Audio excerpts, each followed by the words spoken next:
할렐루야.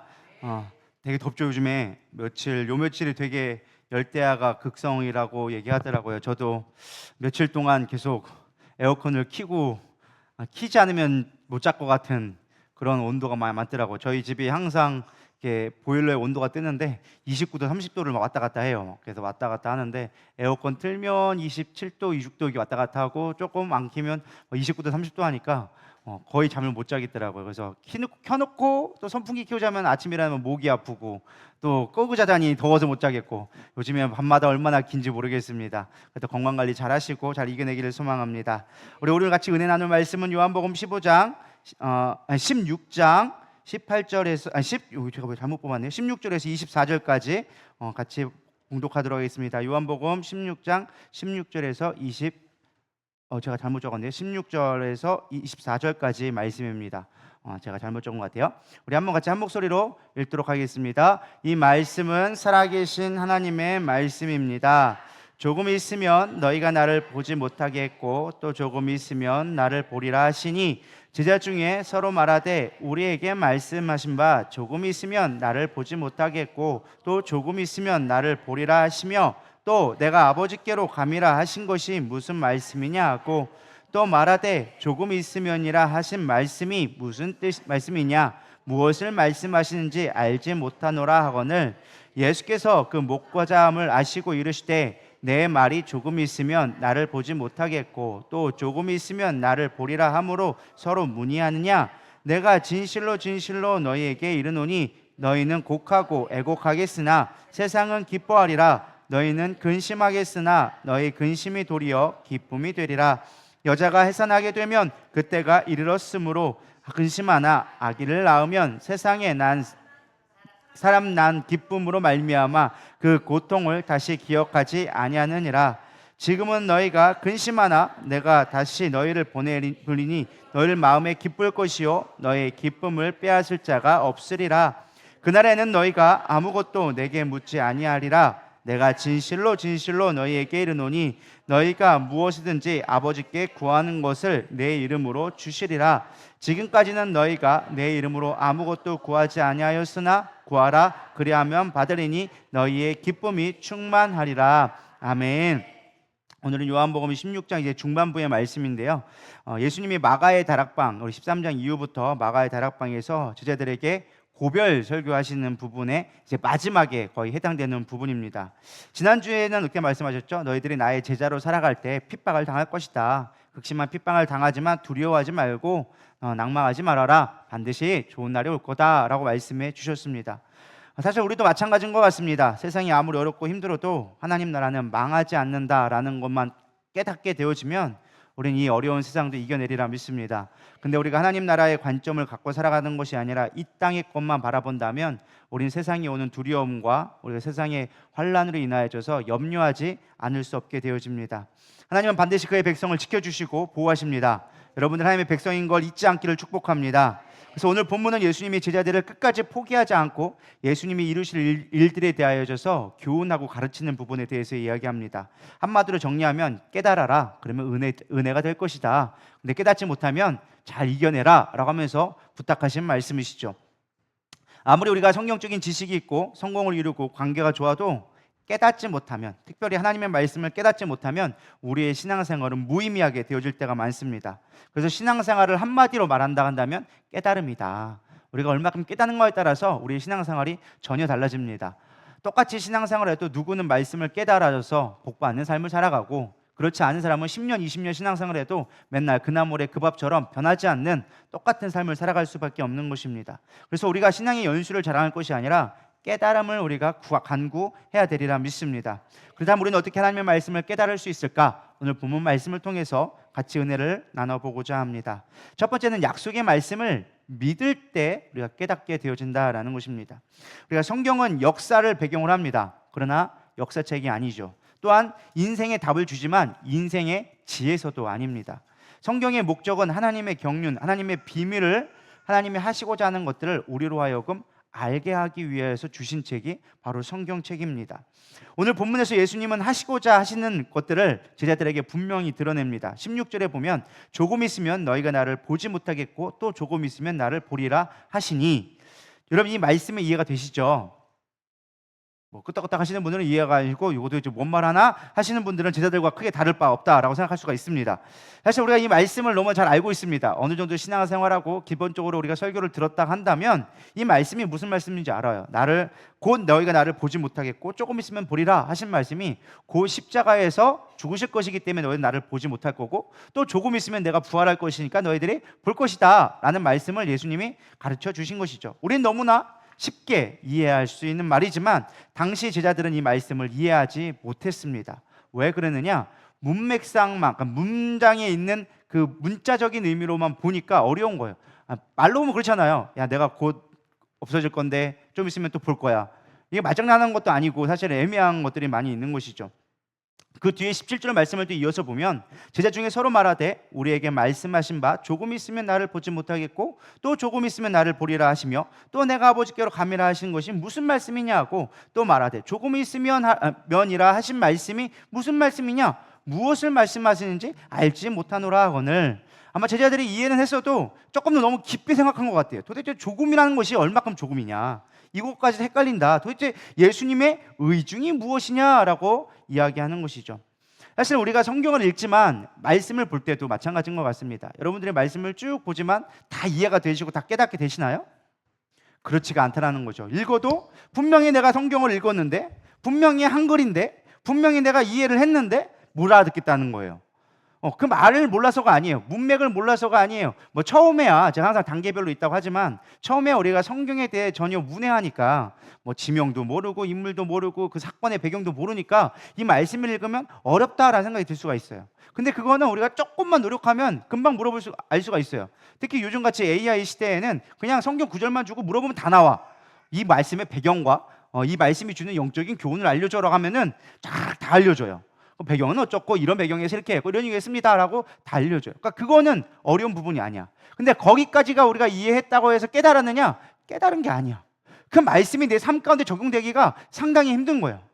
그 말씀을 이해하는 게 내 원수를 내 몸과 같이 사랑하라. 이게 말은 알아. 머리는 이해는 됐어. 근데 여기서 이 가슴으로 내려오기까지가 보통이 어려운 게 아니에요. 그리고 이 말씀의 영적인 의미를 깨닫기까지는 또 그 더 깊은 단계로 파고 들어가야지만 알 수 있다는 것이죠. 성경의 요한복음의 묵상해 보면 이런 말씀들이 너무나 많이 나와 있습니다. 사실 예수님이 내가 이미 가야겠다, 내가 좀 있어 다시 올 거다, 이런 예수님의 순환 예고가 한두 번 얘기한 게 아니에요. 수없이 예수님의 사역 초창기부터 예수님이 십자가에 달리기 전까지 끊임없이 얘기해 주셨습니다. 요한복음 3장 14절에 보면 모세가 광야에서 뱀이 든 것 같이 인자도 들려야 하리라. 인자는 누굴 얘기하는 거예요? 예수님을 얘기하는 거예요. 예수님도 들려야 하리라. 들린다는 게 뭐예요? 땅에서부터 들린다, 하늘로 올라간다는 그런 개념보다는 십자가에 매달려서 들려진다, 이런, 그러니까 광야에서 노뱀에 달렸던 것처럼 예수님도 그렇게 십자가에 달려서 돌아가셔야 된다라는 것들을 얘기해 주셨어요. 근데 제자들은 이걸로 그냥 그런 비유인가 보구나, 인자란 분이 그렇게 되는 건가 보구나 라고 생각하며 깨닫지 못했죠. 또 요한복음 8장 28절에 비슷한 말씀이 나옵니다. 이에 예수께서 이르시되 너희가 인자를 등위해야 한다. 인자가 누구야? 예수님인데 너희들이 나를 못 받게 될 것이다 라고 이야기하죠. 또 요한복음 12장 23절 24절에 보면 예수께서 대답하여 이르시되 인자가 영광을 얻을 때가 왔도다. 인자는 계속 누굴 얘기하는 거야? 예수님을 계속 얘기하는 거야. 내가 이제 곧 영광을 얻을 때가 됐다. 그러면서 비유를 갖게 줬어요. 야, 한 알의 미나리 죽지 아니하면 많은 열매를 맺지 못하는 것처럼 내가 죽어야 많은 열매를 맺을 수 있다 라고 하면서 곧 오실 구원의 완성을 이루실 모습을 예언해 주셨어요. 이미 예견해 주셨다라는 거예요. 근데 제자들은 이걸 듣고 한 알이 썰어져 죽어야 돼 라고만 이야기만 한 거죠. 그 말씀을 믿지 않았다라는 거예요. 깨달을 수가 없었다라는 거예요. 예수님이 또 12장 32절 33절에 보면 내가 땅에서 들리면 모든 사람을 내게로 이끌겠고 하시니 이렇게 말씀하신 자기가 어떻게 죽을 것을 보이심이로라. 제자들이 못 알아들으니까 그 뒤에 설명하는 게 야, 내가 이렇게 죽는다고 조금 알아먹으라고, 이제 나는 곧 죽으러 갈 거라고 이렇게까지 얘기했음에도 불구하고 그 뒤에 13장에 보면 또다시 베드로가 얘기합니다. 베드로가 못 알아들으니까 예수님 얘기하시는 거예요. 그가 나간 후에 예수께서 이르시되 지금은 인자가 영광을 받았고 하나님도 인자로 말미암아 영광을 받으셨도다. 하나님이 그로 말미암아 친히 영광을 받으시리니 곧 받으시리라. 얘들아, 내가 아직 잠시 너희와 함께 있겠노라. 그러나 너희가 나를 찾을 것이나 내가 일찍이 유다인들에게 말한 것 같이 너희에게도 이제 이르노니 내가 가는 곳에는 너희가 올 수 없느니라. 나 이제 곧 죽어. 근데 잠깐 내가 너와 함께 있을게. 근데 좀 있으면 나 죽는다.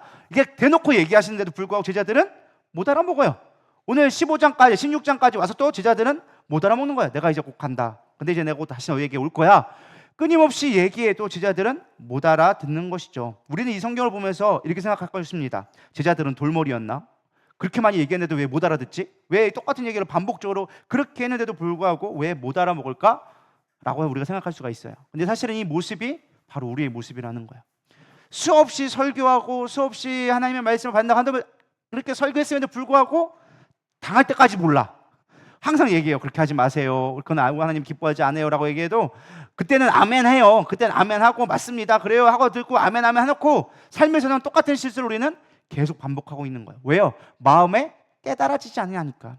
머리로는 이해했어. 머리로는 생각하고 내가 알아. 근데 중요한 건 마음에 깨달아지지 않으니까 그것이 내 삶을 변화시키지 못한다라는 것입니다. 그렇다면 왜 우리는 깨닫지 못할까? 첫 번째 가장 중요한 것이 영적인 일로 받아들이지 않기 때문에 그렇다라는 것입니다. 고린도전서 2장 13절은 얘기합니다. 우리 다 같이 한번 읽어보겠습니다. 시작.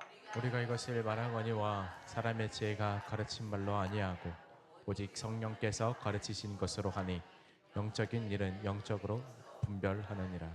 예수님이 하신 말씀은 우리가 조금 좀 극단적으로 얘기하면 영적인 얘기 외에는 육신적인 얘기를 하질 않으신 분이세요. 그러니까 우리가 볼 때는 육신적인 얘기를 하는 것처럼 보이지만 다 영적인 얘기를 하고, 그러니까 제자들이 못 알아먹는 이야기들을 할 수밖에 없었다라는 것입니다.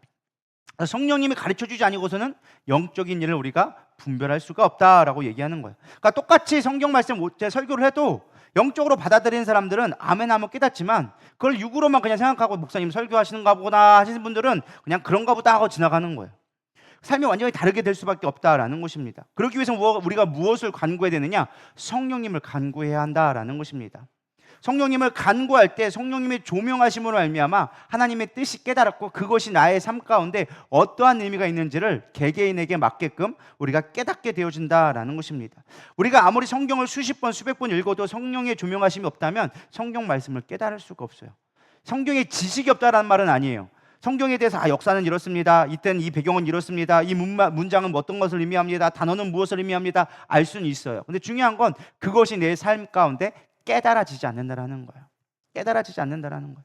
유명한 설교자가 풀어주고 해석해 준다 할지라도, 성령에 감동받은 자가 풀어준다 할지라도 듣는 자가 성령으로 받아들이지 아니하면, 영적인 일로 받아들이지 않는다면 풀어줘도 모른다라는 거예요. 저는 그래서 여러분들이 성령 충만하기를 소망합니다. 요한복음 2장 18절에서 22절에 보면 예수님이 자신을 성전이라고 말씀하시면서 이렇게 말씀하십니다. 너희가 성전을 허물라. 그러면 내가 사흘 만에 성전을 일으키리라. 예수님은 지금 무엇을 말씀하셨어요? 자신의 육체, 자신의 몸을 이야기해서 성전으로 비유하면서 영적인 흐름을 이야기하고 계셨어요. 근데 사람들은 그걸 이해하지 못했어요. 네가 지금 이거 40년 동안 지은 성전을 사흘 만에 일으킨다고? 말도 안 되는 소리 하지 마. 계속 뭐로만 얘기하는 거예요? 육신의 일로만, 계속 문자적인 의미로만 이야기한다라는 거예요. 또 요한복음 3장에 보면 니고데모와의 대화가 나옵니다. 예수님이 얘기합니다. 사람이 거듭나지 아니하면 하나님 나라를 볼 수가 없다, 갈 수가 없다라고 얘기하니까 니고데모가 뭐라고 해요? 사람이 나이 먹어서 어떻게 엄마 뱃속에 또 들어갑니까? 어떻게 그런 일이 일어날 수 있습니까? 말도 안 되지 않습니까? 거듭난다라는 게 도대체 뭡니까? 이렇게 얘기하는 것이죠. 이 외에도 성경에 끊임없이 얘기하는 게 수많은 사람들이 예수님이 하신 말씀을 문자적인 의미 혹은 육으로만 해석하려고 하니까 영적인 의미를 해석하려고 하지 않으니까 깨달을 수가 없었다라는 것입니다. 예수님은 깨닫지 못하게 하심을 아시고 깨달을 방법을 주셨는데 무엇이냐? 성령이 오시면 알게 된다. 성령이 너희들 깨닫게 되어진다라고 말씀해 주고 있는 것입니다. 우리는 성령을 받았기에 성경이 믿어지는 것입니다. 여러분 믿으십니까? 성경이 믿어진다는 것은 성령을 받았기 때문에 믿어질 수 있다는 거예요. 왜냐? 성경의 저자가 누구예요? 성령님, 성령의 감동으로 말미암아 기록되어졌다라고 성경은 분명히 이야기해주고 있어요. 그러니까 성령의 감동, 그러니까 성령님이 저자이시기 때문에 저자가 풀어주지 않으면 그 의미를 이해할 수가 없다는 거예요. 이해가 되시나요?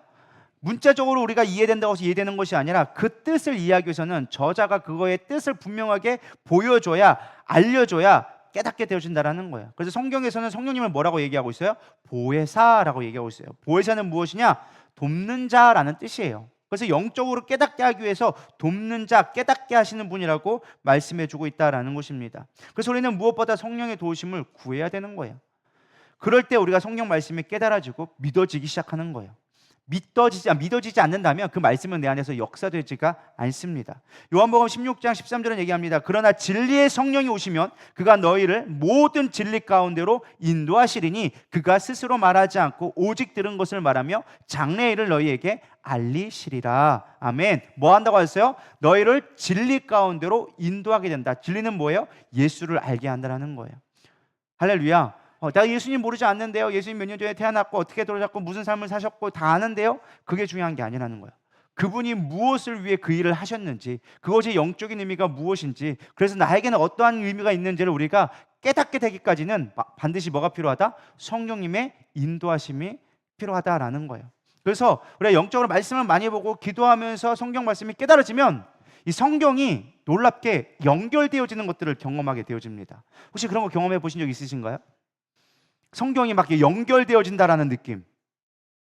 그런 거는 목사님만 하실 것이 뭐 저랑은 상관없을 것 같아요. 막 이런 눈치로 저를 보고 계시면 안 됩니다. 이게 성경을 이렇게 가만히 깊이 있게 묵상하고 하나님 이 말씀이 도대체 무슨 말씀이에요? 깨닫게 해주세요.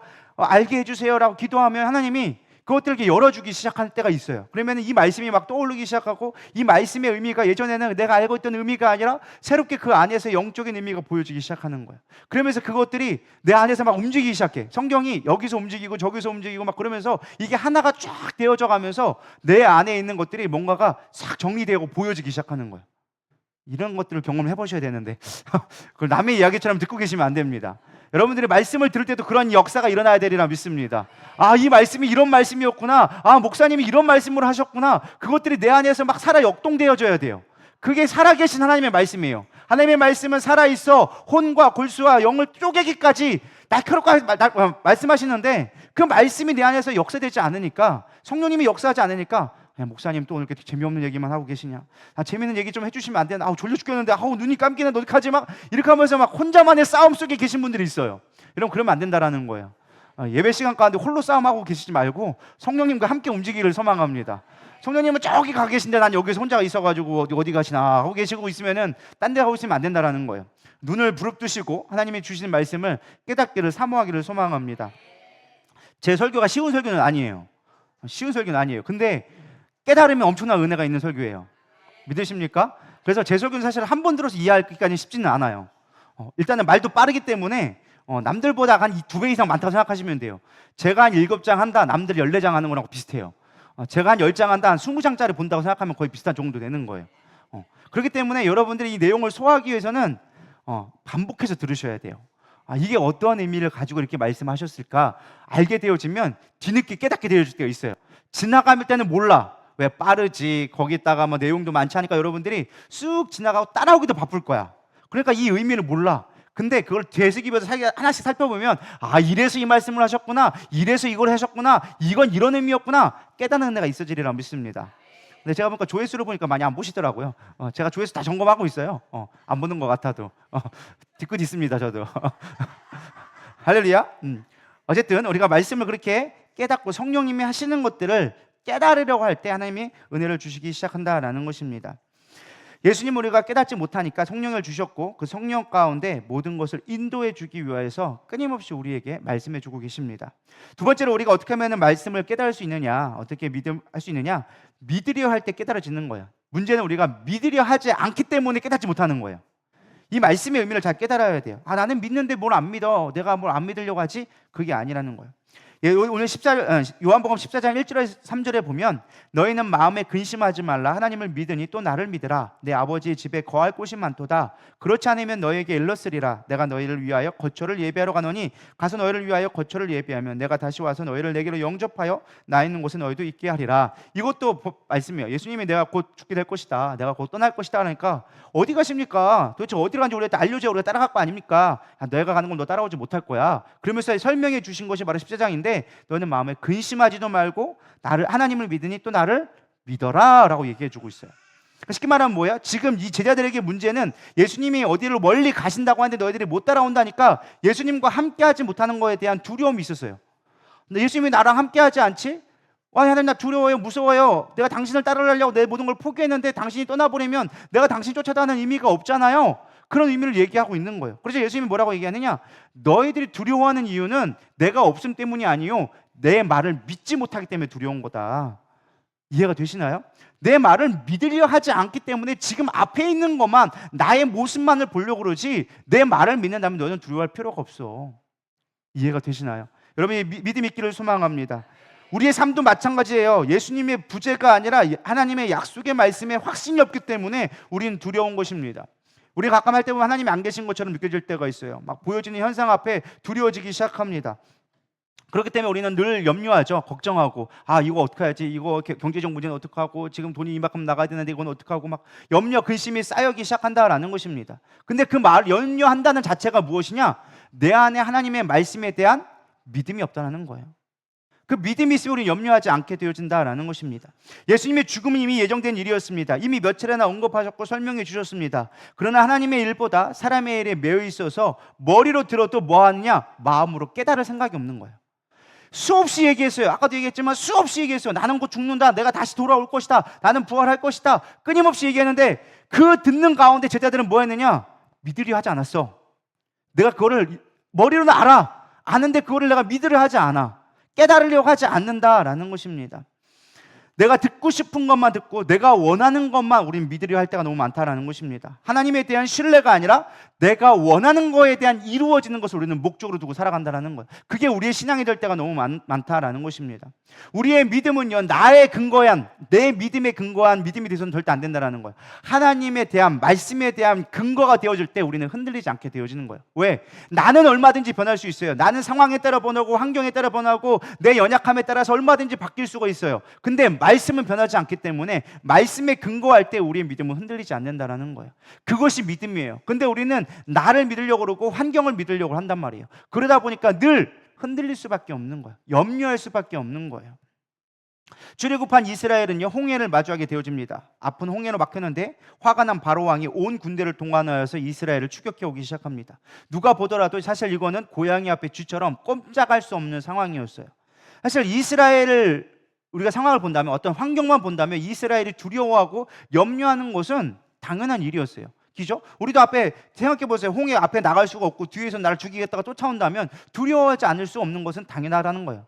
근데 이들 가운데 중요한 결론 차이점이 무엇이냐면 이미 이들은 10가지 재앙을 경험하고 나온 자들이었어요. 하나님의 심판을 통하여서 10가지 재앙을 통하여서 하나님이 어떻게 하나님 되시는지를 애굽을 통하여서 분명하게 보여줬어요. 근데 그럼에도 불구하고 그들은 믿지 못했어요. 기적을 경험했음에도 불구하고. 우리도 마찬가지예요. 수없이 많은 기적을 경험한다 할지라도 우리는 환경 앞에 무너질 수밖에 없어요. 뭐를 믿지 않으면? 하나님 자체를 믿지 않으면. 아무리 많은 기적을 경험한다 할지라도 하나님에 대한 믿음이 없으면 우리는 흔들릴 수밖에 없다는 거예요. 근데 모세는 전혀 달랐습니다. 똑같은 상황을 봤음에도 불구하고 모세는 다르게 이야기합니다. 출애굽기 14장 13절 다 같이 읽겠습니다. 시작. 제가 백성에게 이르되 너희는 두려워하지 말고 가만히 있어서 여호와께서 오늘 너희를 위하여 행하시는 구원을 보라. 너희가 오늘 본 애굽 사람을 영원히 다시 보지 아니하리라. 아멘. 모세는 뭐 특별한 사람인가요? 아니, 똑같은 사람이었어요. 그도 두려워했고 염려했어요. 처음 하나님을 만났을 때만 해도 그도 염려하고 두려워했었어요. 불안했어요. 그러니까 하나님이 시험했죠. 야, 네 손을 넣어봐라. 야, 연병이 걸렸지. 다시 넣어봐라. 되지. 야, 던져봐라. 뱀이 됐지. 꼬리를 집어라. 다시 지팡이가 됐지. 하나님 끊임없이 얘기했어요. 그래도 못 간다고 얘기했어요. 모세가 엄청나게 믿음 좋은 것처럼 얘기하지만 그렇게 3가지 시험을 겪어도 불구하고 모세가 뭐라고 얘기했냐? 하나님 앞에 나는 혀가 둔한 자입니다. 나 못 가요. 나 그래도 못할 것 같아요 라고 얘기했던 자였어요. 근데 하나님은 그런 모세를 광야에서 뱅뱅 돌려가서 뭐 하십니까? 하나님 되심을 보여주기 시작하는 거예요. 네가 믿어야 될 건 기적이 아니야. 내가 하나님 됨을 믿어. 그러니까 모세는 얘기한 게 뭐예요? 하나님 됨을 봐라. 하나님 됨을 너희들이 봐라. 지금 너희들이 겪은 환경이 아니라 하나님 됨을 볼 때, 그것을 믿을 때 너희 가운데 역사가 일어나게 되어진다라는 것입니다. 오늘날 우리도 마찬가지예요. 문제의 크기는 중요하지 않습니다. 지금 내가 무엇을 주목하고 있는가, 무엇을 근거로 하고 있는가가 우리의 신앙의 가장 중요한 모습이다라는 것입니다. 우리가 왜 말씀이 왜 깨달아지지 않느냐? 딱 하나예요. 나를 근거로 두기 때문에. 항상 내 중심으로 말씀을 보고 내 상황으로 말씀을 보려고 하니까 말씀은 절대 깨달아지지 않아요. 근데 말씀을 깨달을 때 하나님의 중심, 하나님의 관점으로 말씀을 보면 깨달아지게 되어져 있어요. 그럼 그것이 깨달아지면 내 안에 믿음이 생기기 시작하고 환경은 나의 삶 가운데 아무것도 문제되지 않는다라는 확신이 내 안에 들어올 수밖에 없다라는 것입니다. 찬양 중에 이런 찬양이 있습니다. 주께 능치 못할 일 없네. 주께 능치 못할 일 없네. 위대하시고 크고 놀라운 모든 일들 없네. 없네. 능치 못함 없네. 주께 능치 못할 일 없네. 뭔가 음이 좀 떨어진 것 같은데 어쨌든 가사는 그래요. 능치 못할 일이 없다라고 얘기해 주고 있다라는 것입니다. 하나님은 능치 못함이 없어요. 근데 우리는 하나님을 믿지 못하니까 하나님이 일할 수 없게 되어지니까 문제가 된다라는 것입니다. 민수기 23장 19절은 이렇게 얘기합니다. 하나님은 사람이 아니시니 거짓말을 하지 아니하시고 인생이 아니시니 후회가 없으시도다. 어찌 그 말씀하신 바를 행하지 않으시며 하신 말씀을 실행하지 않으시랴. 하나님이 하시고자 하는 일은 반드시 이루어지신다라는 거예요. 근데 우리 하나님의 말씀을 믿고 하나님의 위대하심을 믿게 되어지면, 깨닫게 되어지면 우리의 문제는 아무것도 아니다라는 것들이 우리 가운데 샘솟게 되어진다라는 거예요. 근데 우리는 지금 늘 뭐만 묵상하는 거예요? 문제만 묵상하고 있는 거예요. 하나님을 찾고 하나님을 바라보는 게 아니라 문제를 주목하니까 하나님이 보이지 않으니까 염려하게 되고 낭망하게 되어지는 거예요. 그러니까 우리가 뭐 하는 거예요? 믿으려 하지 않기 때문에 믿지 않는 거예요. 믿으려 하지 않기 때문에 깨달아지지 않는 거예요. 별로 아멘들이 없으시네요. 그렇게 인정하기가 싫으신가요? 우리가 믿을 때 하나님도 역사하기 시작하는 거예요. 하나님은 믿음을 통하여서 역사하시는 것이지 대나가나 역사해 주지 않으세요. 우리가 믿는 자에게 능치 못할 일이 없다라고 말씀하신 것처럼 여러분들이 믿음으로 나아가기를 소망합니다. 하나님의 관점, 하나님의 시선으로 그 말씀을 바라볼 때 믿어지고 깨달아지고 하나님이 역사하신 것을 경험하게 되리라 믿습니다. 두 번째는요, 우리가 어떻게 하나님의 말씀을 깨닫느냐? 고통이 기쁨이 된다라는 것을 믿음으로 인내할 때 우리가 깨닫게 되어진다. 인내해야 깨달아진다라는 것입니다. 쉽게 말하면 제자들이 예수님의 순환 예고에도 육신적으로 문자적으로만 보려고 했고 설령 어느 정도 이해했다 할지라도 믿으려 하지 않았다는 걸 우리는 알게 되어졌습니다. 근데 예수님은 이런 제자들 앞에서 끊임없이 얘기합니다. 너희들이 깨닫게 될 날이 올 거야. 깨닫게 될 때가 올 거야. 그러니 두려워하지 말고 기다리고 있어. 그러면은 지금은 그것 때문에 너희들이 고난받을 수 있지만, 깨닫는 그때가 되기 전까지 너희들이 고통스러울 수 있지만 반드시 너희들 가운데 기쁨의 날이 올 거야 라고 얘기하고 있습니다. 깨달음을 예수님은 뭐라고 얘기하고 있느냐? 기쁨이라고 얘기해 주고 있어요. 그래서 그 뒤에 있는 말씀들을 보면은 계속 무엇을 얘기하고 있느냐? 계속 기쁨을 얘기해 주고 있습니다. 우리 20절부터 22절까지 계속 읽어보겠습니다. 시작. 내가 진실로 진실로 너희에게 이르노니 너희는 곡하고 애통하겠으나 세상은 기뻐하리라. 너희는 근심하겠으나 너희 근심이 도리어 기쁨이 되리라. 여자가 해산하게 되면 그때가 이르렀으므로 근심하나 아기를 낳으며 세상에 사람 난 기쁨으로 말미암아 그 고통을 다시 기억하지 아니하느니라. 지금은 너희가 근심하나 내가 다시 너희를 보리니 너희 마음이 기쁠 것이요 너희 기쁨을 빼앗을 자가 없으리라. 아멘. 아멘. 자, 성경을 볼 때는 반복되는 단어가 있으면 주목해서 봐야 된다. 그리고 그 의미를 꼭 찾아봐야 된다라고 제가 말씀드렸습니다. 예수님이 계속 반복하고 있는 얘기가 뭐예요? 기뻐할 거다, 기뻐할 거다, 기뻐질 것이다라고 얘기해주고 있어요. 그러니까 사실 여기서 얘기하고 있는 것은 너희가 지금은 내가 죽는 것을 인하여서, 이 말씀의 의미는 그렇습니다. 예수님이 죽는 것을 인하여져서 세상이 기뻐하고 너희들은 애통해 하겠지만, 그러나 너희들이 때가 되어져서 내가 다시금 부활하게 되어지면 너희들은 그 애통이 변화해져서 이제는 기쁨이 되리라, 이 말씀을 하신 거예요. 근데 이걸 조금 더 기쁜 일을 생각하면 너희들이 지금은 못 깨달았지만 그러나 그때가 되면 너희들이 깨달아지면 기뻐하게 될 거야. 내가 이렇게 한 이야기에 대해서 깨닫게 되어지고 그것이 어떠한 의미인지를 깨닫게 되어지니까 너희들은 기뻐할 수밖에 없고 그건 누구도 빼앗을 수 없는 기쁨이 될 거야 라고 계속 기쁨을 이야기해 주고 있다라는 것입니다. 그러면서 비유해 주신 게 무엇이에요? 여자의 해산의 고통을 이야기해 줍니다. 저는 애를 안 낳아봐서 모릅니다. 근데 제가 아이 셋을 낳는 것을 보면서 있는 게 맞는 것 같아요. 낳을 때까지만 해도 막 배가 부르고 만삭이 되어지면 두려워지죠. 아, 이거 진짜 애 낳으면 어떡하지? 거기다가 한 번 낳던 사람 둘째 날 때부터는 이제 더 큰 고통이 다가오죠. 첫째 때는 그냥 모르니까 당해봐야 알거든요. 근데 둘째 때부터는 한 번 경험해봤으니까 이제 겁이 나기 시작하는 거예요. 이걸 또 어떡하지? 이러다 죽는 거 아닌가 싶을 정도로 그런 고통이 오죠. 근데 중요한 건 둘째 낳고도 셋째를 또 낳았다라는 거예요. 왜요? 잊어버리거든요. 애 키우다 보면 잊어버려요. 몰라요. 그때는 그때일 뿐 그냥 생각나지 않아요. 물론 추억은 있겠죠. 아팠다, 죽을 만큼 아팠다, 다시는 겪고 싶지 않다, 그런 메모리는 여러분 가운데 깊이 각인됐을 거예요. 그럼에도 불구하고 또 한다라는 것이죠. 예수님이 비유를 그렇게 해주셨어요. 예수님이 얘를 안 낳아봤지만 어떻게 아셨는지 모르겠죠. 하나님이니까 다 아셔서 그렇게 얘기하는지 모르겠지만 비유를 그렇게 해주신 거예요. 야, 여자들이 애 낳을 때 두렵고 얼마나 고통스럽냐. 그런데 그거 잠깐이다. 그리고 나중에 나면은 그 사람 남을 인하여서들이 기뻐하는 것처럼 그렇게 되어지리라라고 얘기하죠. 인내는 쓰나 열매는 달다. 노페인 노게인. 고통 없이 얻는 것도 없다라고 말들이 있죠.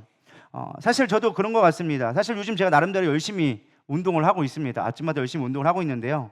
헬창이라고 하죠. 헬스장에서 열심히 계시는 분들이 헬스장에 생각보다 많이 있습니다. 특히 제가 다니는 곳은 할머니, 할아버지들이 생각보다 많이 계세요. 한 60대 이상 되신 분들이 생각보다 아침에 거의 꽉 찰 정도로 엄청 많아요. 그래서 하고 있는데 제가 지난주에 중요한 얘기가 여기서 나오는데 열심히 제가 달리기를 하고 있었습니다. 근데 한 게 아주머니 60대 한 중반쯤 돼 보이시는 분, 한 60대 초반 중반 되시는 어떤 아주머니가 옆에 오더니만은 막 뛰면서 저를 한클클 보는 거예요. 그래서 야, 그런가 보다가 열심히 막 뛰고 있어요. 힘들어 죽겠는데 그걸 막 뛰고 있었죠. 그리고서 그 다음날 됐는데 그 아줌마가 또 있는 거예요. 그러면서 얘기하는 거예요. 갑자기 오더니만은 이렇게 얘기하는 거예요. 저보고 얘기하면서 어떻게 그렇게 오래 달리느냐고. 자기가 옆에서 봤는데 쉬지 않고 어떻게 오래 달릴 수 있냐고. 저는 차마 뭐 나보다 많이 뛰는 사람이 워낙 많기 때문에 그냥 뛰는 거죠. 뭐 넘어갔단 말이죠. 근데 되게 친한 척 하시면서 볼 때마다 얘기하는데 그러면서 진짜 중요한 게 살도 많이 빠지고 몸매가 달라졌다고. 제가 그 말을 듣고 얼마나 제가 기쁨이 됐는지. 그때부터 친한 척을 되게 하시는 거예요. 근데 중요한 건 거기서 한 단계 더 나가가지고 뭐 하냐? 같이 오신 무리들이 있어. 근데 저는 한마디 얘기한 적 없거든요. 근데 저만 지나가면 옆에서 얘기하는 거예요. 엄청 살 많이 빠졌다고 여기 사람 엄청 많이 빠졌다고. 어떻게 오늘 진짜 열심히 한다고 막 하면서 막 그렇게 하고 있는 거죠. 저는 막 힘들어서 헥헥거리고 있는데 옆에서 그런 얘기 할 때마다 제가 깨달은 게 그거예요. 고난은 절대 무익한 게 없구나. 다 기쁨이 되어지는구나 하면서 어깨가 살짝 이렇게 올라오면서 이게 절대 고난은 헛되지 않아 라고 하면서 나름 기쁘게 기뻤던 그런 순간을 경험했습니다. 헛되지 않구나. 고난은 절대 헛되지 않구나. 여러분, 고난 받는 거를 두려워하지 않기를 소망합니다. 고난은 우리를 강하게 만들 수 있다라는 것입니다. 이런 말이 있죠. 죽이지 못하는 고난은 나를 강하게 할 뿐이다. 동의가 되시나요? 근데 우리는 사실은 고난을 별로 안 좋아하죠. 힘든 걸 싫어한단 말이에요. 그러니까 몸이 점점 불어나기 시작하고 그러면 점점 몸이 연약해지죠. 그래서 나를 죽이지 못하는 고난은 나를 강하게 한다라는 걸 깨닫고 여러분들이 강해질 수 있기를 소망합니다. 반드시 기쁨의 때는 온다라는 것입니다. 또한 그것이 우리를 하여금 하나님의 뜻을 깨닫게 하는 과정으로서 하나님이 하시는 연단의 과정이다라는 것입니다. 연단이 없는 하나님의 그 축복의 통로는 반드시 없다라는 거예요. 인내는 온전케 하기 위한 하나님의 방법이다라는 것입니다. 순금이 되려면 반드시 연단을 받아야 순금이 되어지는 것처럼 너희들이 지금은 고난을 당하지만 그로 인하여서 너희들이 정금과 같이 되어질 것이다 라고 분명히 말씀해 주고 있습니다. 우리가 지금은 말씀을 깨닫지 못할 때가 있어요. 저 역시 성경을 본다고 해서 다 깨닫느냐? 그렇지 않아요. 제가 하나님의 말씀에 있는 깨닫는 거에 아마 100만 분의 1일지도 못 깨달을 거예요. 그럼에도 불구하고 때가 되어지면 하나님의 깨닫는 때가 있다라는 거예요. 그렇다고 그냥 가만히 있는다고 깨달아지냐? 그렇지는 않아요. 말씀을 연구하고 기도하고 찾고 주님 앞에 나아가고 내 신앙이 성숙되어지는 과정만큼 깨닫는 깊이도 달라지게 되어져 있어요. 똑같은 말씀을 봐도 신앙의 성숙에 따라서 깨달아지는 말씀의 깊이가 달라지더라는 것입니다. 그래서 여러분들은 끊임없이 주님을 찾고 갈망하기를 소망합니다. 하나님은요, 끝까지 우리를 깨닫기까지 포기하지 않고 우리와 함께 하시는 분인 걸 여러분 믿으시기 바랍니다. 성경에 보면요, 제자들이 깨닫지 못했습니다. 아까도 얘기했지만 끊임없이 얘기했거든요. 내가 부활할 거다. 내가 곧 올 거다 라고 얘기했어요. 너희들 두려워하지 말아라. 끊임없이 얘기했잖아. 두려워하지 말아라. 내가 곧 올 거야. 너희들 기뻐할 때가 올 거야. 오늘 본문 말씀 얘기해 줬는데 요한복음 20장에 보면요, 제자들이 예수님이 죽으신 이후에 십자가에 달리신 이후에 두려워서 도망치게 되어집니다. 오늘 20장 19절 21절 다 같이 읽어보겠습니다. 시작. 이날 곧 안식 후 첫날 저녁 때 제자들이 유대인들을 두려워하여 모인 곳에 문들을 닫았더니 예수께서 오사 가운데 서서 이르시되 너희에게 평강이 있을지어다. 이 말씀을 하시고 손과 옆구리를 보이시니 제자들이 주를 보고 기뻐하더라. 예수께서 또 이르시되 너희에게 평강이 있을지어다. 아버지께서 나를 보내신 것 같이 나도 너희를 보내노라. 자, 아까도 얘기했지만 오늘 본문 말씀에 이미 예수님이 마가의 다락방에서 죽으심과 부활을 예고해 주셨어요. 내가 곧 올 거다. 금방 볼 것이다. 얘기했는데 불구하고 제자들은 뭐 하고 있어요? 두려워서 예수님이 십자가에 달리자마자 다 도망쳐가고 이제 어디 도망가고 잡힐까봐 마가의 다락방에 모여가지고 문 꼭 잠궈 가지고 누가 더 들을까봐 그냥 꽁꽁 수박해가지고 두려워 덜덜덜 떨면서 있었다라는 거예요. 예수님이 그 모습을 보고서 와가지고 사실 저 같았으면은 찌찌찌 그랬을 거야. 아유 이것들 내가 분명히 이렇게 얘기했구만. 수없이 얘기했지 않냐. 내가 곧 죽을 건데 그러나 내가 부활할 거야. 내가 다시 너희들 가운데 올 거니까 속히 올 거니까 두려워하지 말고 있어. 너희들 반드시 내가 올 것이 있으니까 기뻐하고 있어 라고 얘기했는데 제자들 떠는 모습을 보고서는 아우 이 믿음 없는 것들 내가 한 말 이렇게 못 믿냐? 아마 이렇게 책망했을 것 같아요. 저 같으면. 근데 예수님이 뭐라고 얘기하냐면 오시자마자 평강이 있을지어다. 얘 두려워하고 있냐? 내가 너에게 이미 말씀하지 않냐? 말하지 않았냐? 평강이 있을지어다. 그리고 내가 다시금 너희들을 세상 속에 다시 보낼게. 두려워하지 마. 내 말은 반드시 이루어진다. 그러니까 너희들 나가서 나의 부활을 증거해라 라고 예수님이 말씀하시죠. 아버지께서 나를 보내신 것 같이 나도 너희를 보낸다. 그리고 세상 속에 보냈어요. 사실 이만큼 됐으면 죽었다가 살아났으니까 그 정도 됐으면 제자들은 어떻게 해야 돼요? 부활을 증거해야죠. 예수님이 살아나셨습니다. 우와 예수님이 살아났습니다 해야 돼. 정상일 거란 말이에요. 근데 제자들은 뭐 했을까요? 다시 도망갔어. 베드로와 요한은 안 되니까 갈릴리로 도망가가지고 다시 뭐 하고 있었어요? 어부 역할을 하고 있는 거예요. 또 다시 고기 잡고 있는 거예요. 예수님이 내가 분명히 내가 너를 보내노니 세상 속에서 나를 증거하라고 했는데 걔들이 도망가가지고 또 다시 하는 거 보니까 예수님이 쫓아갔어. 갈릴리까지 쫓아가가지고 뭐 했느냐? 그 고기 잡는 거 가가지고 베드로한테 가가지고 야 오른쪽에 던져봐. 오른편에 던져봐. 근데 던져보고는 딱 하니까 딱 낌새가 있잖아요. 왜? 이미 예수님이 불렀을 때 모습이 딱 떠오르는 거지. 예수님 나 불렀을 때 이렇게 했었는데 딱 옆에 보니까 요한이 있는 거예요. 요한이 보니까 야 너도 깼지? 봤지? 예수님이요. 그러니까 얘 베드로가 얹히자마자 뭐 했어요? 내뜬 물에 뛰어들어가지고 오는 거예요. 그래서 말도 못하고 부끄러워가지고 막 질질 끌고 오니까 우리 같으면 뭐라고 했어요? 야 내가 너한테 가가지고 나 증거하라고 부활 증거를 때문에 여기서 물고기 잡으라고 했냐? 아우 이 한심한 것들 언제 정신 차릴래? 이렇게 할 것 같은데 예수님 그렇게 하지 않고 거기다 고기를 구워가지고 배고프지? 먹어. 그러니까 그 먹으면서 걔들 아마 내가 볼 때는 입으로 들어갔나 코로 들어갔나 모르겠을 것 같아요. 먹으면서 아마 눈물이 뚝뚝 흘리면서 아우 어떻게 하면 좋아? 이렇게 쪽팔려서 진짜 이거 내가 따라간다고 했는데 이거 어떻게 예수님이 그렇게 부인하지 않는다고 했는데 3번씩 부인하고 아예 또 도망쳐가지고 여기서 이거 뭐 하고 있지나 아마 이렇게 했을 것 같아요. 근데 예수님은 포기하지 않고 끝까지 뭐 하는 거예요? 기다려주는 거예요. 언제까지? 너희들 깨달을 때까지. 그러니까 우리가 지금 못 깨달았다고 해서 두려워할 필요가 없다는 거예요. 뭐 하라는 거예요? 깨달을 때까지 기다리라는 거예요. 인내하라는 거예요. 찾으라는 거예요. 그러면 깨달을 때가 반드시 온다라는 거예요. 하나님 나에게 왜 이런 고난을 주셨어요? 하나님 나 못 견딜 것 같아요. 죽을 것 같아요. 하나님 도대체 어디 계시는데요? 그렇게 한다 할지라도 하나님 우리를 포기하지 않으신다는 거예요. 언제까지? 내가 너에게 준 고난을 깨달을 때까지. 야 지금 힘들다고 낭망하지 마. 지금 내 앞길이 보이지 않는다고 두려워하지 마. 반드시 내가 너를 이렇게 한 때가 깨닫게 되어질 때가 있어. 그때 되면 내가 기쁘게 될 것이고 그 기쁨은 빼앗지 못할 거야. 그 누구도 내가 깨달은 그것을 빼앗기지 않아. 그러니 잘 견뎌. 이겨내. 믿음으로 잘 버티고 있어. 예수님 그렇게 우리를 붙들고 계시다라는 것입니다. 베토벤 교향곡 중에 가장 유명한 교향곡이 뭔지 아십니까? 9번 교향곡 합창이라는 곡입니다. 베토벤 9번 교향곡 합창인데 여러분이 그나마 잘 알고 있는 바로 환희의 송가라는 부분이 있습니다. 사실 이 베토벤 교향곡 9번이 가장 유명한 이유가 무엇이냐? 베토벤이 청력을 잃어서 아무것도 듣지 못할 때 썼던 이 교향곡이 바로 베토벤 9번 교향곡입니다. 그는 음악가로서 인생이 끝났다라고 말할 수 있는 그때 가장 하나님을 영광스럽게 할 수 있는 합창, 우리가 알고 있는 빰빰빰빰빰빰 그부터 시작해가지고 뭐 환희부터 시작해서 우리가 알고 있는 베토벤 하면 들었던 그 모든 노래가 베토벤이 귀가 멀어서 더 이상 아무것도 듣지 못할 때 그의 머릿속에서 떠오르는 그 악상을 가지고 하나님이 주신 그 고난의 시간을 견뎌내고 하나님의 깨달음을 통하여서 하나님을 찬양하는 가장 영광스러운 곡이 베토벤 교향곡 9번이에요. 원래는 제가 들어볼까 하다가 시간이 너무 많이 걸 것 같아서 그냥 잘랐습니다. 나중에 집에 가서 들어보시면 좀 은혜가 되리라 믿습니다. 그러면서 엄청난 영광의 곡을 써요. 하나님 앞에 영광하고 막 그 환희의 우리를 찬양한다 하면서 이런 모습이 나오는데 여러분 인생 가운데 가장 큰 고난이 있다 할지라도 그것을 견뎌내고 인내하면 깨달게 되어지면 가장 큰 기쁨이 될 수 있다라는 거예요. 여러분들 잘 견뎌내기를 소망합니다. 마지막 우리가 어떻게 하면 하나님의 말씀을 깨달을 수 있느냐, 하나님의 뜻을 깨달을 수 있느냐? 기도하며 나아갈 때 깨닫게 되어진다라는 것입니다. 우리 23절 24절 다 같이 읽어보겠습니다. 시작. 그날에는 너희가 아무것도 내게 묻지 아니하니라. 내가 진실로 진실로 너희에게 이르노니 너희가 무엇이든지 아버지께 구하는 것을 내 이름으로 주시리라.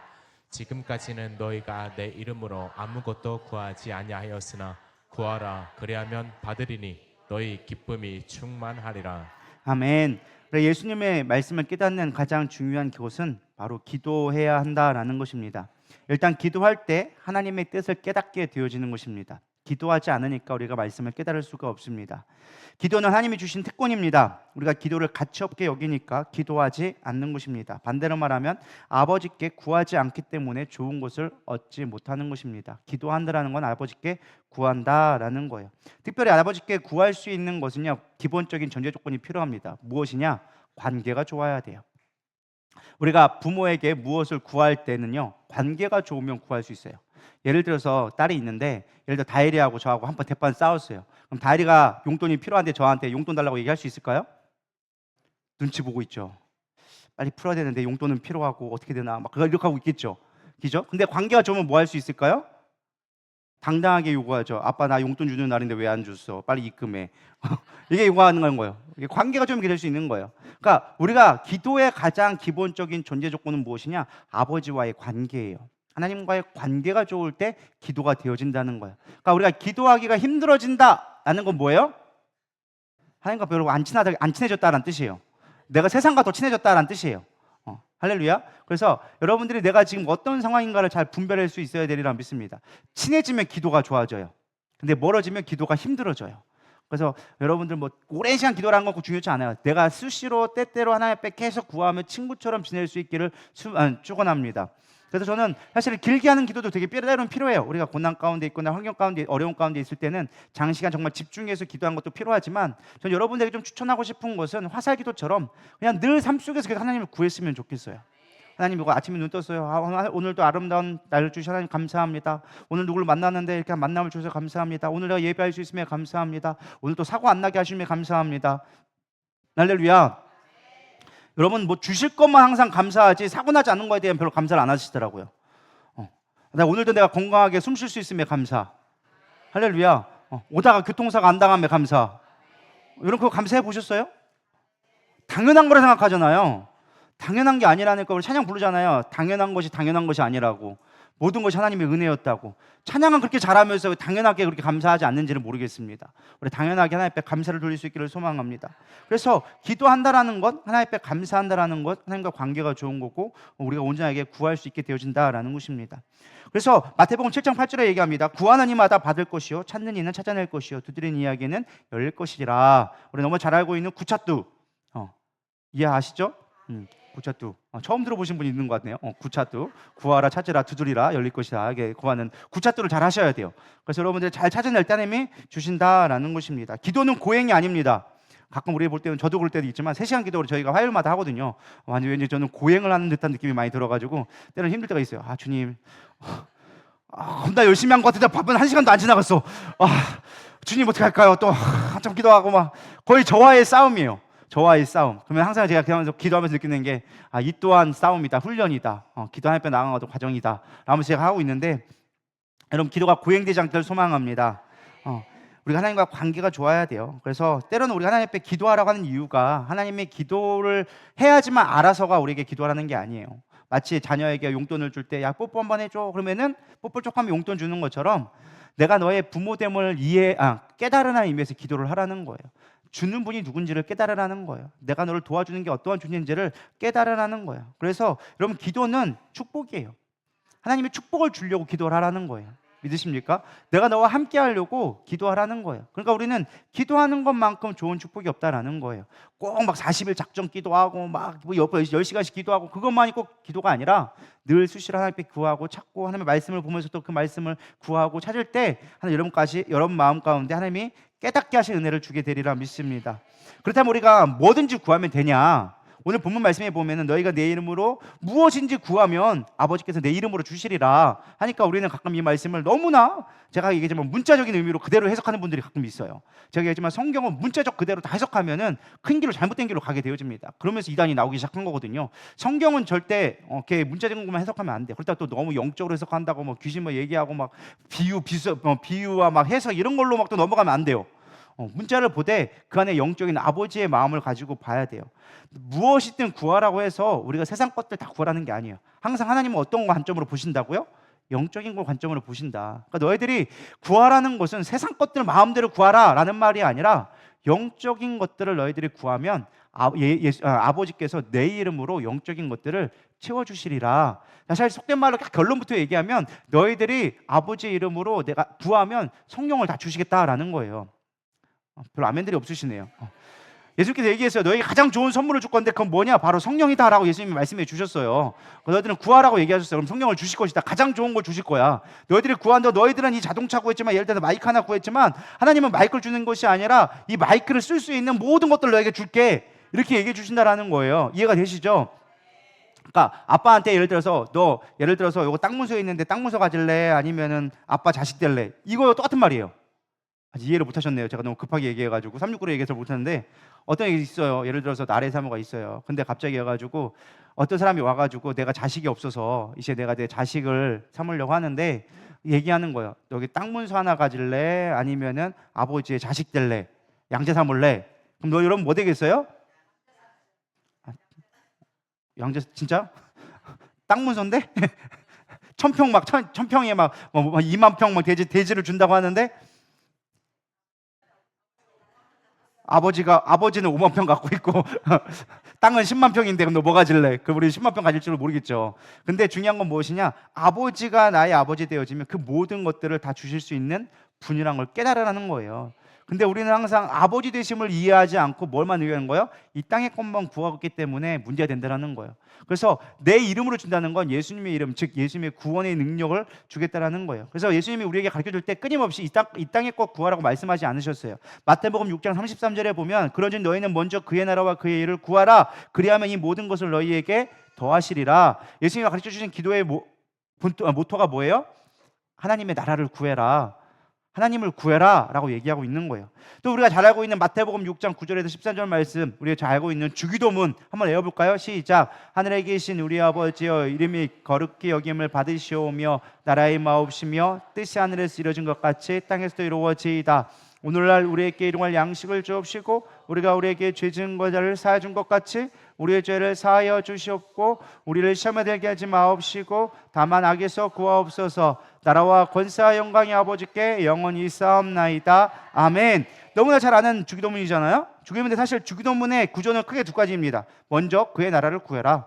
그러니까 맨 처음에 나와 있죠. 아버지 그의 이름을 거룩히 여김을 받으시오며 나라가 임하옵시며. 처음에 가장 먼저 첫 번째 하나님의 영광을 찬양하는 거 나오고, 그 다음에 첫 번째 기도 제목이 무엇이냐? 우리가 구해야 할 것이 하나님의 나라를 구해라. 그런 다음에 너희의 일용할 양식을 구해라. 너희 이 땅의 것들을 구하고 먼저 그의 나라를 구하고, 그럼 이 땅의 것들을 또 하나님 앞에 필요를 구하면 하나님이 채워주실 거야 라고 얘기하죠. 그러면서 마지막에 사실 그 뒤에 가로쳐 있지만, 사실 여기 우리는 나와 있지만 원래는 이게 가로쳐 있어요. 나와 있는 말씀이 아니에요. 근데 그 앞에 우리가 옛날 성경에 있는 중요한 단어가 한 단어가 있어요. 요즘에는 사라졌지만 그게 뭘까요? 대개. 그렇죠. 옛날 사람들은 알고 있어요. 요즘 사람들은 잘 모르고. 대개 나라와 권세와 영광이 아버지께 영원히 있사옵나이다. 요즘엔 사라졌어요. 근데 원래 이게 왜 그러느냐? 원래 의미상으로 본다면 대개라는 의미가 별로 없어요. 그냥 의미 없는 대개, 어떤 관용구적인 어떤 걸 확실하게 한 강조하기 위한 언어로 대개라는 말을 썼는데, 이게 라틴어에 보면은, 원래 좀 라틴어 원어 성경에 보면은, 헬라어로 보면은 조금 다른 뜻이 있어요. 왜냐하면 뭐뭐 때문에라는, 영어로 말하면 for라는 뜻의 거 안에 있는 거예요. 그러니까 의미사는 없는 전치사 같은 부사적인 의미인데, 이 전체 기도의 가장 중요한 뜻이 무엇이냐? 왜 너희들이 이렇게 하나님의 나라를 구하고 이 땅의 것을 구해야 되느냐라고 했을 때 결론은 뭐예요? 나라와 권세와 영광이 아버지께 영원히 있게 하기 위해서 우리는 구해야 된다라는 거예요.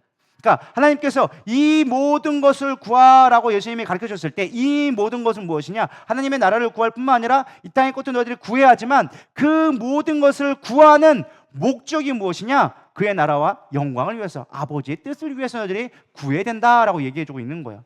그럴 때 우리가 구한다는 건 뭐예요? 너희들이 모든 것을 구하면 내가 이루어 줄게 라는 것이, 하나님의 나라의 영광을 구할 때, 하나님의 뜻을 구할 때 하나님은 반드시 이루어진다는 거예요. 그러면서 우리에게 또다시 주는 교훈이 뭐예요? 너희가 기도해도 응답되지 않는 이유가 무엇이냐? 너희들의 욕정으로 잘못 구했기 때문에 그렇다라고 얘기해주고 있어요. 성경 말씀에. 우리가 기도할 때 잘 기도해야 된다는 거예요. 기껏 3시간 동안 떠들었는데 내 것만 열심히 구하면 응답이 안 돼요. 근데 1분을 기도해도 하나님의 뜻을 위해 기도하면 그것은 응답될 수가 있다는 거예요. 이해가 되시죠? 그래서 우리가 무엇을 구하는지를 늘 생각하며 기도해야 된다라는 것입니다. 그럼 마지막 중요한 결론이 이것이에요. 그렇다면 우리가 하나님 나라와 영광을 구한다라는데 도대체 어떻게 구하는 것일까? 이게 좀 실제적이지가 않거든요. 하나님 나라를 구한다. 여러분 어떻게 구해야 돼요? 무엇이 하나님 나라를 구하는 걸까요? 우리가 머리는 이해하는데 표현하려면 어려워지는 거예요.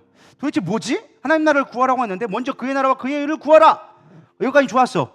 그럼 이 모든 것을 더해 주시리라. 내가 이 모든 걸 더하기 위해서는 가장 중요한 게 하나님 나라를 구해야 되는 건데 도대체 하나님 나라를 구한다는 게 뭘까? 도대체 하나님의 뜻이 무엇일까? 이게 어려운 거예요. 근데 오늘 조금 더 쉽게 얘기한 말씀이 에베소 6장 18절의 말씀에 나와져 있습니다. 우리 한번 읽겠습니다. 시작. 모든 기도와 간구를 하되 항상 성령 안에서 기도하고 이를 위하여 깨어 구하기를 항상 힘쓰며 여러 성도를 위하여 구하라. 여기 잘 나와 있죠. 모든 기도, 너희들의 모든 기도를 들어주실 거야.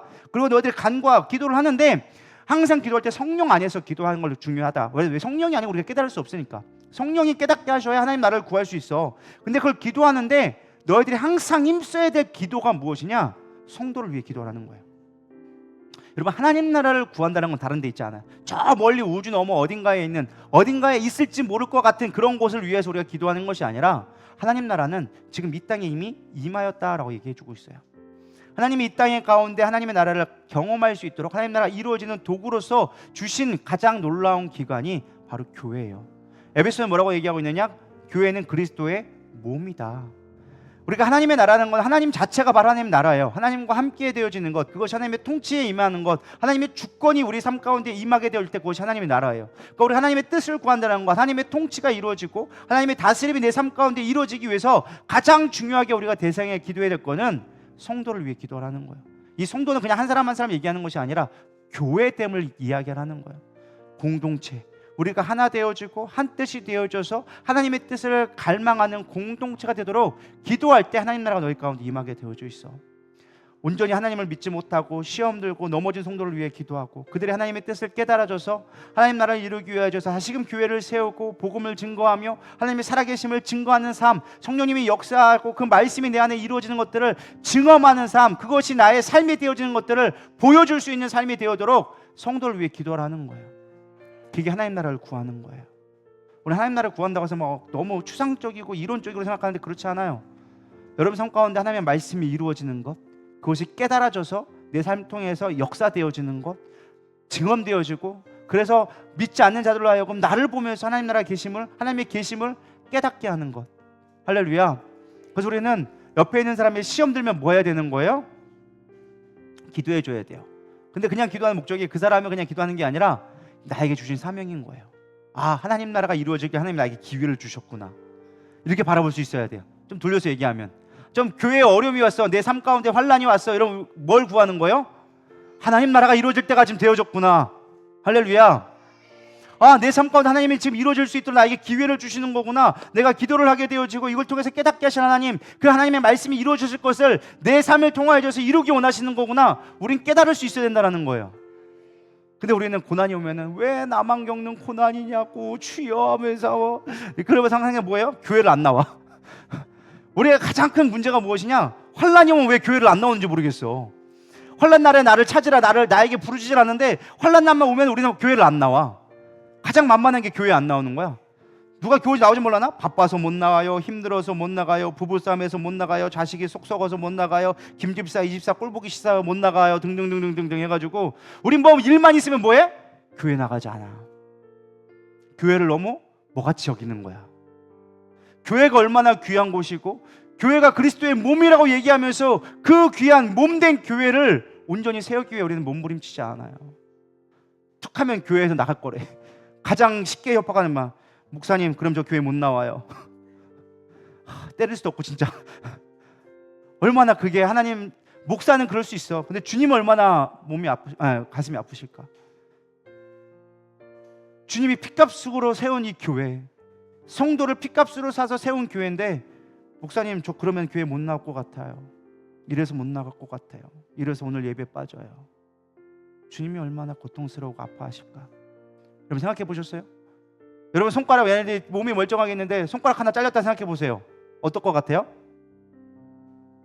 얘 손가락 병 들어갔는데 여기 지금 막 곰팡이 쓸고 여기 들어온 거 묻었는데 잘라내야지 뚝, 이러면 그럴까요? 안 그래요. 주님은 그게 아무리 병들고 아무리 아파도 잘라내지 못하는 거. 왜?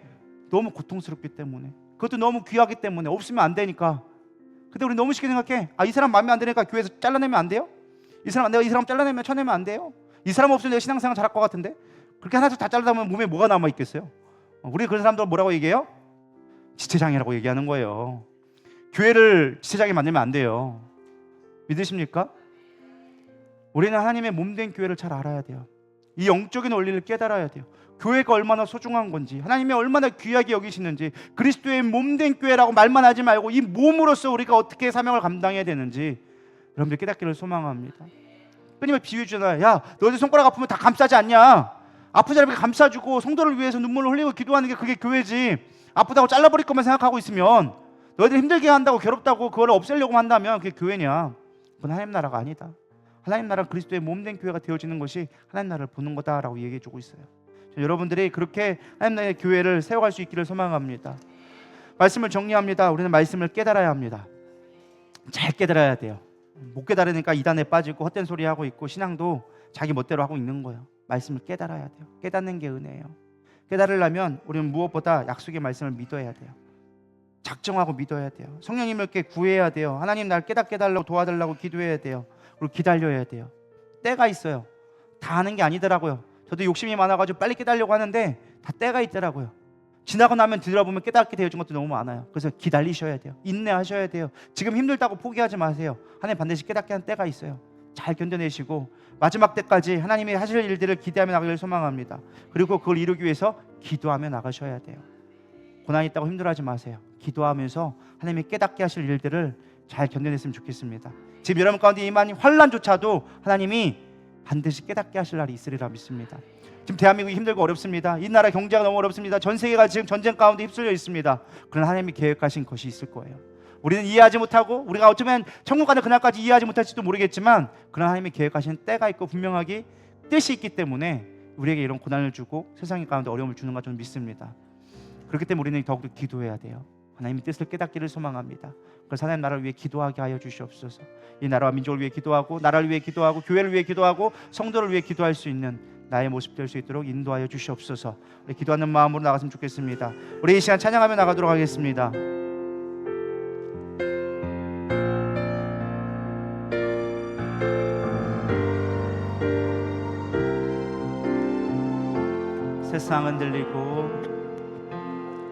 세상은 들리고 사람들은 변하여도 나는 주를 섬기리. 주님의 사랑은 영원히 변하지 않네. 나는 주를 신뢰. 오직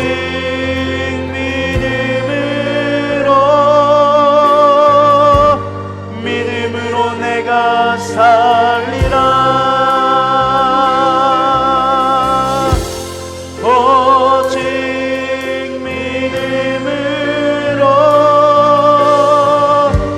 믿음으로 내가 살리라. 믿음은 들리고 사람들 주를 떠나도 나는 주를 섬기리. 주님의 나라는 영원히 쇠하지 않네. 나는 주를 신뢰. 오직 믿음으로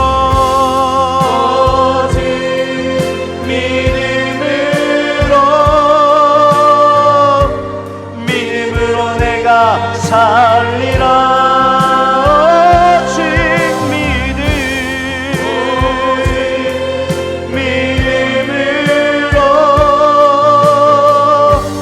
믿음으로 내가 살리라.